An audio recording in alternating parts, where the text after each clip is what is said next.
ഇതെന്താ നിങ്ങൾ പകുതിയിൽ നിന്ന് വീഡിയോ ഇടുന്നതെന്ന് ചോദിക്കല്ലേ കേട്ടോ. കാരണം എന്തെന്ന് വെച്ചാൽ ഫോൺ സൈലൻറ്റിലായിരുന്നു, വീഡിയോ ഓൺ ആക്കിയിട്ടപ്പോൾ കോൾ വന്നതും വീഡിയോ കട്ടായതും ഒന്നും ഞാൻ അറിഞ്ഞിട്ടില്ല. അപ്പോൾ ഇടയ്ക്കൊന്ന് നോക്കിയപ്പോഴാണ് മനസ്സിലാവുന്നത് വീഡിയോ ഒന്നും വന്നിട്ടില്ല. പിന്നെ ഞാൻ കിട്ടിയ സ്ഥലത്ത് നിന്ന് വീഡിയോ എടുക്കാൻ തുടങ്ങി. ഇത് ഒരു 2 കിലോയുടെ വെഡ്ഡിങ് കേക്കാണ്. 3 ടയറിലാട്ടോ നമ്മൾ ചെയ്യുന്നത്. കസ്റ്റമർ 2 കിലോ എന്ന് മാത്രമേ പറഞ്ഞുള്ളൂ. ഈ 3 ടയർ ചൂസ് ചെയ്തതും ഫ്ലവേഴ്സ് വെക്കാനൊക്കെ ഉദ്ദേശിച്ചത് ഞാനാണ്.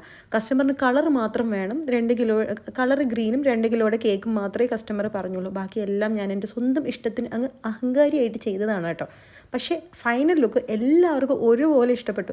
കേക്ക് ഡെലിവറി ചെയ്യാൻ പോയ കുട്ടികൾക്ക് വരെ ഭയങ്കരമായിട്ട് ഇഷ്ടപ്പെട്ടു കേട്ടോ. ഒരുപാട് അവർ നല്ല അഭിപ്രായങ്ങൾ പറഞ്ഞു. പിന്നെ ഈ ഫ്ലവേഴ്സ് ഒന്നും നാട്ടിൽ കിട്ടുമെന്ന് പോലും ഞാൻ കരുതിയിട്ടില്ല. അവസാനം ഞാൻ ഒപ്പിച്ചെടുത്തതാണ് കേട്ടോ ഈ കേക്ക്. എനിക്ക് ഒത്തിരി ഇഷ്ടമായി. ഞാൻ ചെയ്ത വെഡ്ഡിങ് കേക്ക്സിൽ വെച്ച് വൺ ഓഫ് ദി ബെസ്റ്റ് ആയിരുന്നു ഇത്. അപ്പോൾ നിങ്ങൾക്ക് എല്ലാവർക്കും ഇഷ്ടമായെങ്കിൽ കമൻറ്റ് ചെയ്യണം കേട്ടോ. ഗ്രീൻ ഹാർട്ട് ആരും മറക്കല്ലേ. Bye bye.